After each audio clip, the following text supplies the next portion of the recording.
Welcome to the Shock Your Potential podcast with your host, Michael Sherlock. We all have potential, but sometimes we need inspiration to get us to our peak performance. Whether you are starting out in your career, ready to move up the corporate ladder, or taking the leap into entrepreneurship, Michael's guests provide powerful tools and resources to shock your potential. Shock Your Potential is a global professional development training company committed to your unique journey. Learn more about us today at shockyourpotential.com. Listen in to today's expert.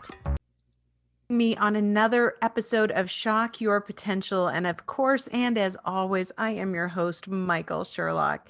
And this whole month, as we tackle something that's really near and dear to me, which is this concept of leading with love, it has brought me so many incredible guests. I am so excited to have this guest on too, because this is going to be different from some of our others this month. And she's got a focus that is really unique, and I know it will touch your heart.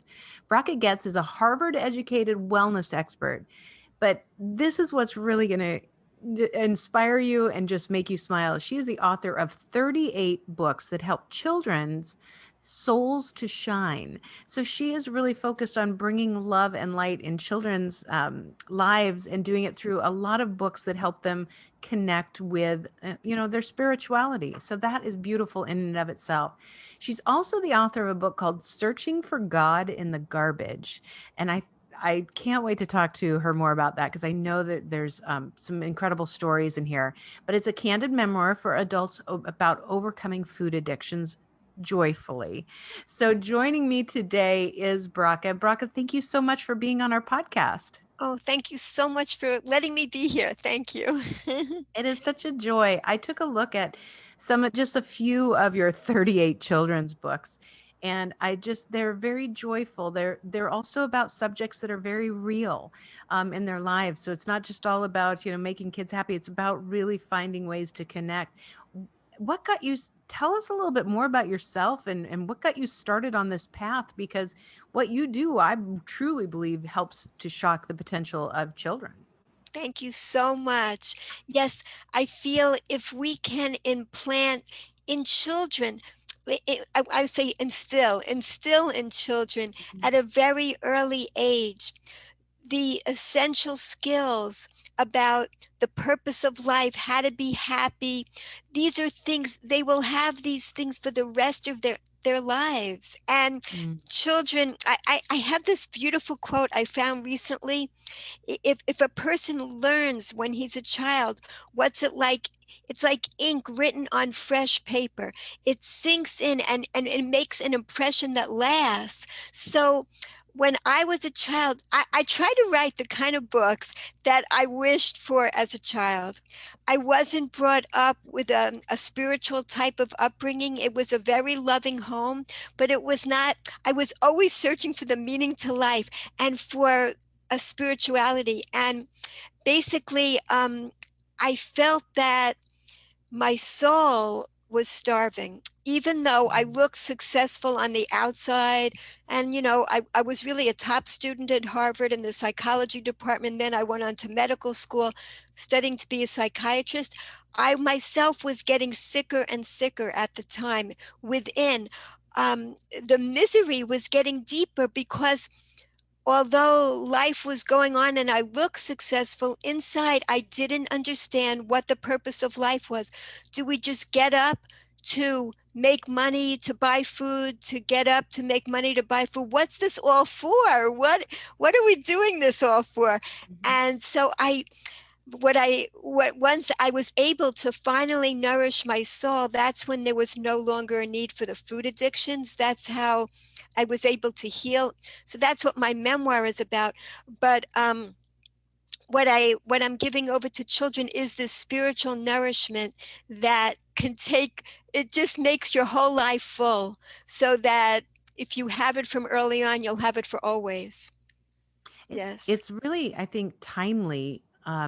We've seen so much. I was raised Catholic, but I'm no longer practicing, meaning I don't go to church that way. Now I still talk to the big guy in my own way. And I usually say, hey, we'd say, hey, big guy, we have a conversation. but I was raised in, in a home where we went to church, and, so I feel fortunate that I had a lot of that. But now I look at the world and I see much, so many people moving away from spirituality. Maybe they're finding it in different ways, but and they're moving away, I guess, maybe from organized religion. Maybe that's a better way to say it. But I Right. think it's also things like meditation and mindfulness, I think, are helping people find some sort of way to find, some peace. But to your point, you said, I may have looked really successful on the outside, but inside you're talking about being spiritually depleted. Yes. And so that's a hole that is hard to fill if you've never tried to fill it. So, what I love this concept, but what made you write the first book and say, okay, I'm going to do this, then I'm going to try and put some fresh ink on that paper for these children. Yes, I wanted to share what finally nourished my soul. And actually it was within my own heritage. I was searching in so many religions and searching in environmentalism, social justice, and in education.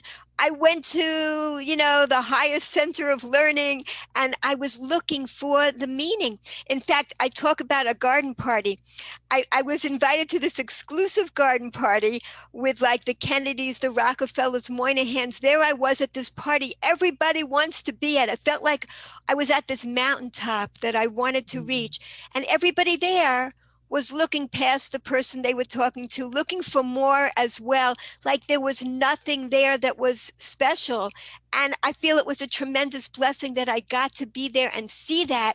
And in fact, it was this beautiful day, this gorgeous garden party day, and suddenly the clouds filled up with thunderstorms and the whole party was a washout. And I went skipping home thinking, there's something greater. There's something more powerful. I don't know what it is yet, but there's something more. And that's what happened eventually in my own heritage, which I did not realize was a spiritual one. I didn't even realize that my own Jewish heritage contained meditation, mindfulness. Gratitude is the essence of it, which I did not know until I got to really plumb the depths and learn and study and discover the joys within, so it's been an amazing journey. And I love to share with others how vital it is to nourish our souls.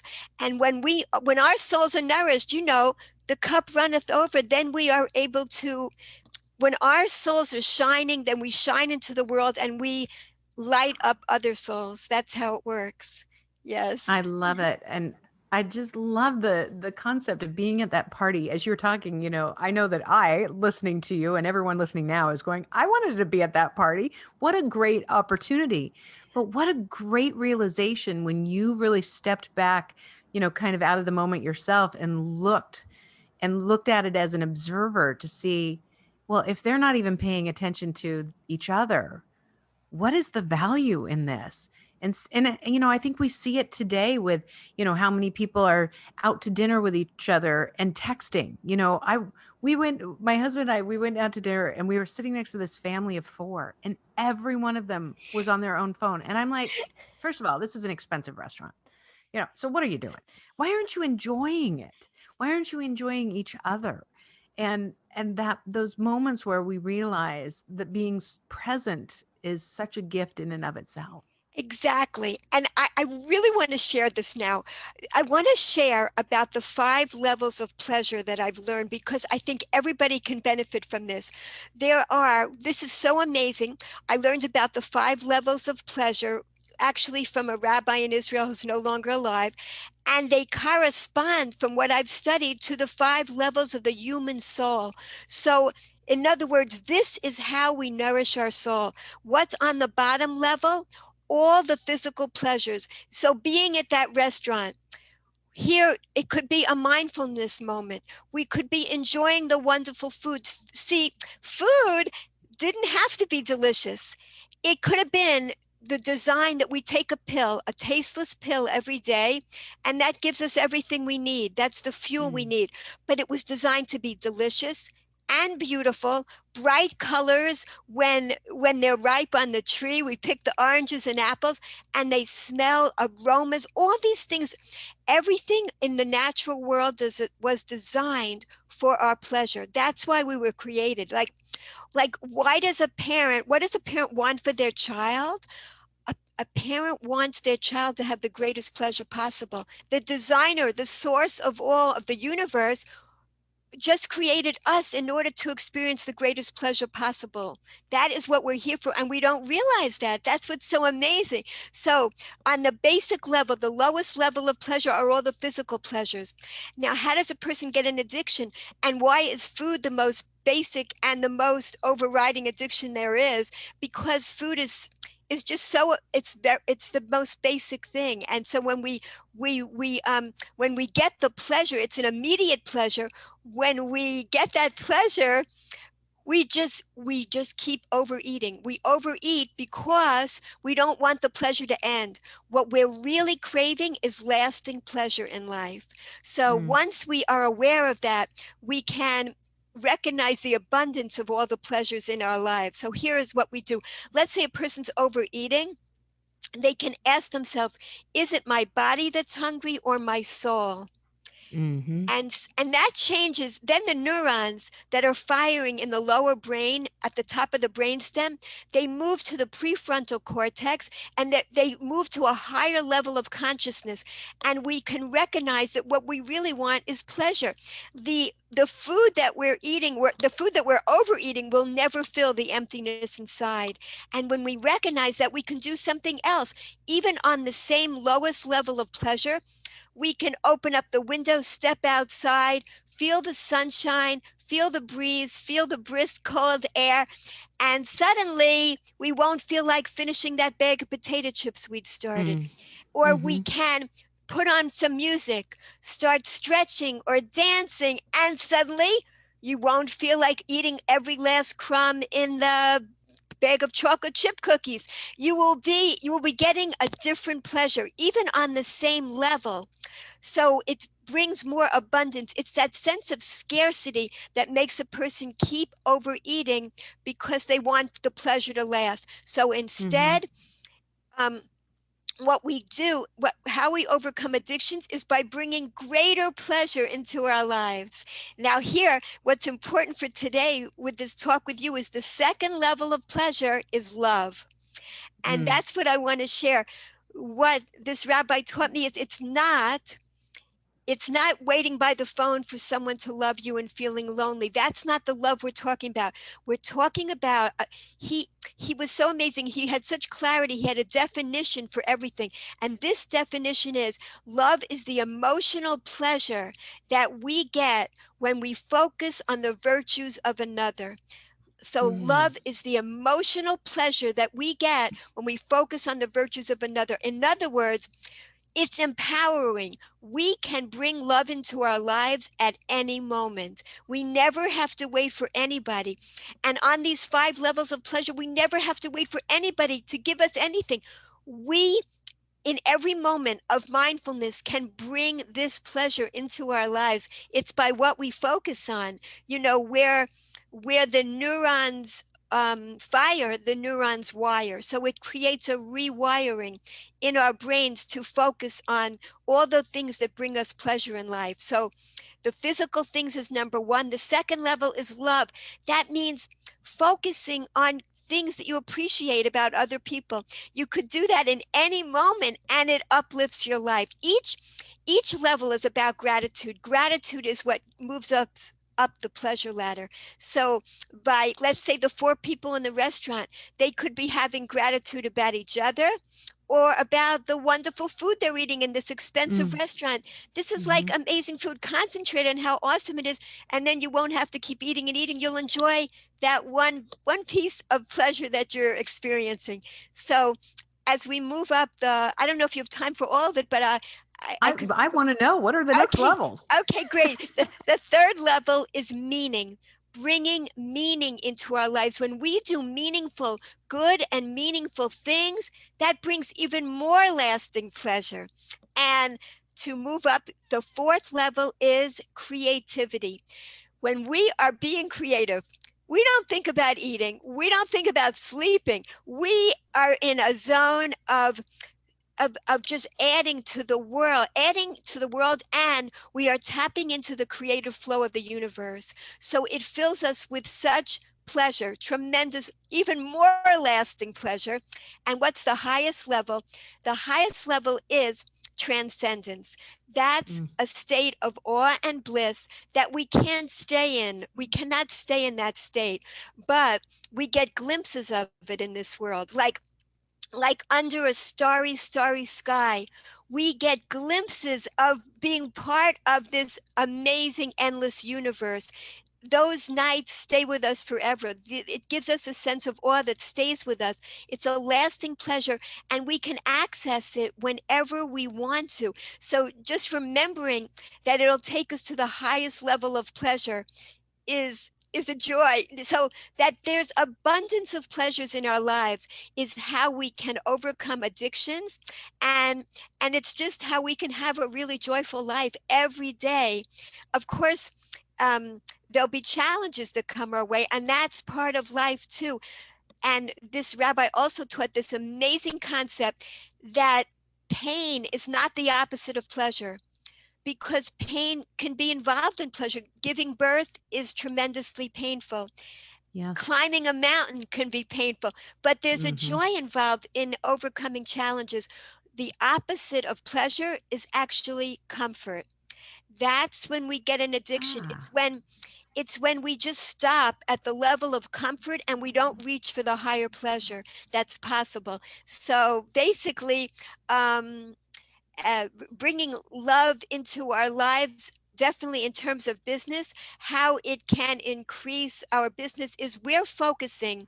The focus is not on ourselves. Each level of pleasure brings us to a higher place of connection. On the first level, physicality, physical things in the world, to love, to other people, meaning to the world, and creativity in a more active way, interacting and connecting with the world. Transcendence, the veil of separation is lifted, and we see how we're connected to everybody and everything. We see the unity and the oneness. So basically, each level brings us more connection, more pleasure, and by adding more love into our lives in any business that we do, that means, again, it means focusing on the needs of another. It means focusing on how we could bring other people more pleasure, and focusing on what we appreciate about them. When other Hmm. people feel appreciated, they will feel the love from us. And of course, it will be more of a pleasure for them to do business with us, because um, we are recognizing their shining soul. Basically, we're recognizing what's shining from them. I love it. That's it in a nutshell. I love it. I've taken so many notes. It's very fun. And one of the things that you said just a few minutes ago, when you said the opposite of pleasure is actually comfort, that makes so much sense. I never thought of it that way, because when we become too comfortable in a job, for instance, then there's less of an excitement about it. If you become too Exactly. comfortable in a relationship, it's it's like being roommates instead of being passionately connected and loving and appreciating each other. I mean, there's just so many ways to look at that. If you're Beautiful. so comfortable just being a parent, you're just going through the motions, you're not recognizing the amazing things that your children are doing. Oh boy, do you get it? You totally get it. Exactly. I have been loving everything we've been talking about, because it really feeds my soul. You know, that's why I wanted to pick this theme for the month, is this whole idea of leading with love, which we've talked a lot about. And I think that, there's probably people listening right now that are going, wow, I never really thought so much about how, really recognizing pleasure at these levels can also affect you professionally. And we started to talk about that a little bit, like just the sheer fact that if you are a person that really appreciates your coworkers, you appreciate the mission of your company, you appreciate the people that work for you, whatever, you find those ways to appreciate them and really see them and acknowledge them. That not only may be good for them, but man, that can really raise your kind of interaction with the whole universe. Beautiful. Beautiful. Perfectly said. I love how you immediately aligned yourself with this. And this is what I love about it is it's not me talking off the top of my head. This is based on ancient mystical wisdom. This is from, this is from the beginning of time, actually. Yeah. This is the knowledge with which the world was created. So if you've ever heard of Kabbalah, this is based on these ancient mystical teachings. So No, it never heard of I that. yeah, so that's what's so awesome about this. I love that it's not just, I mean, Maslow, Abraham Maslow had a Hmm. hierarchy of needs, and this is somewhat similar to that. Yeah. Again, but this is based on the most ancient knowledge there is. So that's why I just think it's incredibly valuable to share this with the world. And it just can help all of us to feel more of a sense of unity and love and joy. Yes. And you said this earlier when we were talking about the baseline and this whole, the kind of the earthly physical pleasures, like eating and drinking. And as you were talking about, that we weren't just given sustenance. We were given a planet that was rich in lots of things to eat. And it's funny because, you think about the advent of the TV dinner. I mean, there was an attempt there with the TV dinner to still make it like a home cooked meal, but it's not like a home cooked meal. And two quick stories I want to tell you. One is last week I had flown to Seattle to take care of my grandchildren for a week, so their parents could get away on a little vacation. And I was cooking a lot, and apparently, so when they came back, and I had food cooking in the crock pot, and my grandson had gone to school. Then they took me to the hotel by the airport so I could get a good night's sleep for my early flight. And their mom called me and said, "You just won't even believe." We walked in the house and Connor says, "Oh, it smells so good in here." you know, Oh, and as a grandmother, you're like, "Oh, my little oh, 6-year-old grandson like that." But I mean, that brought him pleasure in that moment and yes, anticipation of the meal. And so then they sent yes, me pictures of all that, and that was fun. But the other thing wonderful. is I'm staying right now at my mother-in-law's condo in Florida, and outside the window of where we are, there's this huge tall tree that I'd never seen before because there had been some other bushes and things around this, but it's massive now. And I'm like, what is hanging on that? Well, we're in Florida, so you don't know. Well, they're Florida avocados, and they are almost the size of a football. I mean, they're Oh, huge. wow. But just watching you have to wait till they drop because you can't, it's there. I don't have a ladder for them, but we've gotten a few of them and eaten them. But watching them and watching the weight of the tree, and the tree knows what to do. The tree knows to grow them. The tree knows to drop them when they don't ripen on the tree. The tree knows when it's time, to let them go. And it's been fascinating to me just to watch this process with a tree. I'd never really done it like that Wow. before. And as you're Wow. talking, I was just thinking how much more I appreciate that Oh, avocado that I watched on the tree, that I went down and caught the moment it fell off, and that we ate, even if it didn't taste, it's not as flavorful as Mexican avocados, but it's unique, and it's such an experience. And I got a lot of joy and pleasure. I still do when I'm watching it because it's just something to be amazed by in the world. amazement. Exactly. We make blessings all day long about the amazement before eating food, after food, so we appreciate. We could Mm. make them mechanically. Anything can become mechanical. So you have to invest your mind and heart in it too, to really be there and appreciate. We're given these opportunities to do these things. These are great things because they put our mind. We even say a blessing after we go to the bathroom. We are saying that we're grateful that all the tubes are working right. Mm. Don't take it for granted. I mean, if anything this year taught us, it's don't take anything for granted. Yeah. We have so many gifts in life. Many people had to simplify their lives this year, but it also made us into better people, appreciating what we have and simplifying. It's been a challenge, and it's all is designed for our betterment. It really is, even though there are difficulties, many involved. We're Yeah, all it's here. Yeah. okay. I'm going to tell you something that's going to make you laugh because when you're talking about being thankful for going to the bathroom, several years ago, I was going to a gym, and one day our teacher said, just so you guys know, we are going to do several hundred squats today. And I'm like, what? But what she had us doing was, with the like the step up things, stack them up high and you sit down and then stand up. And then you do that for a while. Then you take one off and so you keep getting lower. And she said, I want you guys to do this as much as possible, because when you're 80 and you need to go to the bathroom, you will appreciate this. Yes. Yes. The funny thing was I couldn't sit down and go to the bathroom for several days without going, ah.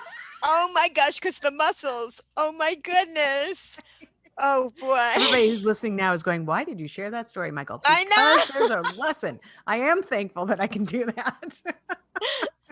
Yes. Yes. Oh, Bracha, I'm just thoroughly enjoying this conversation. We'll have all of your information on our show notes, but just in case somebody really wants to look you up right now and find some of your amazing books, what's the best way for them to find you? Oh, well, all my books are on my Amazon author page. So if you just look up my name, you'll find all of them. You can meet them all at once. Yeah. I love it. Bracha, this has been fabulous. Before we go, do you have any last words of wisdom or pearls of advice for my listeners and viewers? Yeah, I love to leave people with, when you open the fridge or you go in the snack closet, try to have uppermost in your mind, is it my body that's hungry or my soul? When you're really physically hungry, you know when you're physically hungry. And then you know if you're eating for just to bring more pleasure into your life that moment. Think of what else could bring me pleasure now. Do I really need to overeat? So it just opens your mind up and it frees you to think about an abundance of pleasures that you could bring into your life that very moment. And it's not dependent on anybody else. You can, it's all has to do with gratitude, exercising gratitude muscles, that doesn't hurt. And, focusing on other people, what you appreciate about them, about physical things, how you enjoy doing things for the world, making it a better place, whatever brings you pleasure, or just start dancing. I mean, there are so many reasons to be joyful right this moment. Absolutely. I wish I would have talked to you before I ate like 8 red vines today, but now they're gone. So I'm good. I'm safe for a while. Bracha, thank you so much for being my guest. This was absolutely fantastic. I'm so glad we're connected. Thank you so much. My pleasure. Thank you for joining us on another episode of the Shock Your Potential podcast. Learn more about us today at shockyourpotential.com, including details on Michael's 2 best-selling books. Tell me more, how to ask the right questions and get the most out of your employees, and sales mixology, why the most potent sales and customer experiences follow a recipe for success. And as always, don't forget to subscribe, rate, and like us today.